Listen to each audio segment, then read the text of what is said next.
बिहार की सियासत और प्रशासनिक सिस्टम में एक बड़ा बदलाव चर्चा का विषय बना हुआ है। सम्राट चौधरी के मुख्यमंत्री बनने के बाद जिस तरह बड़े पैमाने पर अफसरशाही में फेरबदल हुआ है, उसने पूरे राज्य के राजनीतिक और प्रशासनिक माहौल को हिला दिया है। इसी बदलाव की सबसे ज्यादा चर्चा जिस नाम को लेकर के हो रही है वह है आईपीएस विकास वैभव का, जिन्हें अब मगध रेंज का आईजी नियुक्त किया गया है। 6 साल से ज्यादा समय बाद उनकी फील्ड पुलिसिंग में वापसी को एक अहम और सख्त संदेश देने वाला कदम माना जा रहा है। नमस्कार, द हिंदी टॉप देख रहे हैं आप और मैं हूं आपके साथ जानिसार खान। आज हम बात करेंगे एक ऐसे आईपीएस अधिकारी की जिनके फैसले और कार्यशैली अक्सर सुर्खियों में रहती है। आखिर कौन है विकास वैभव और क्यों उनकी वापसी को इतना अहम माना जा रहा है?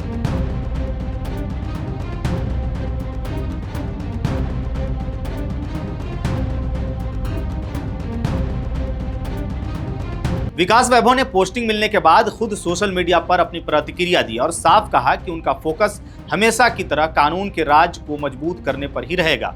उन्होंने लिखा कि उनकी प्राथमिकता यह सुनिश्चित करना है कि पुलिस बिना किसी भेदभाव, डर या दबाव के पूरी निष्पक्षता के साथ काम करे।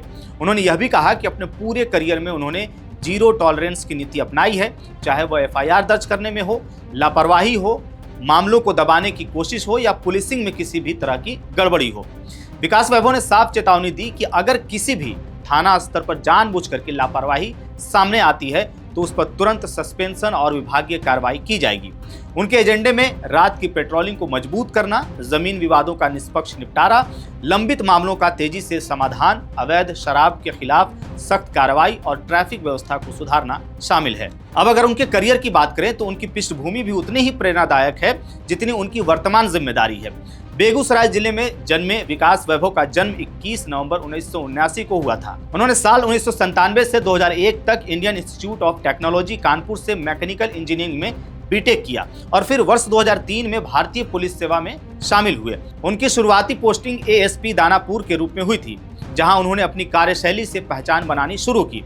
पटना में नगर पुलिस अधीक्षक रहते हुए उन्होंने लंबित मामलों के निपटारे और पारदर्शी पुलिसिंग के लिए विशेष अभियान चलाया, लेकिन असली पहचान उन्हें बगहा में पुलिस अधीक्षक रहते हुए मिली, जहां अपहरण और डकैत गिरोहों के प्रभाव वाले इलाकों में उन्होंने अपराध पर बड़ी कार्रवाई की। उनकी लोकप्रियता इतनी बढ़ी कि वहां एक चौराहे का नाम विकास वैभव चौराहा और एक सड़क का नाम विकास वैभव पथ रख दिया गया। रोहतास में एसपी रहते हुए उन्होंने ऑपरेशन विध्वंस जैसे अभियानों के जरिए नक्सल प्रभावित इलाकों में कानून का दबदबा मजबूत किया। इसके बाद एनआईए में एसपी रहते हुए उन्होंने इंडियन मुजाहिदीन से जुड़े कई बड़े मामलों की जांच की और यासीन भटकल जैसे आतंकियों से पूछताछ में भी अहम भूमिका निभाई। पटना के एसएसपी रहते हुए वर्ष 2015 के विधानसभा चुनाव में निष्पक्ष और शांतिपूर्ण मतदान कराने की चुनौती को भी उन्होंने सफलतापूर्वक संभाला।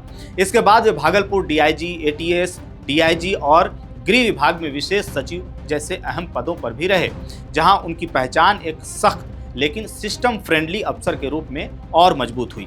सिर्फ पुलिसिंग ही नहीं बल्कि समाज से जुड़ाव के लिए भी विकास वैभव जाने जाते हैं। मार्च 2021 में उन्होंने आइए मिलकर प्रेरित करें बिहार यानी लेट्स इंस्पायर बिहार अभियान की शुरुआत की, जिसका उद्देश्य शिक्षा, समता और उद्यमिता को बढ़ावा देना था।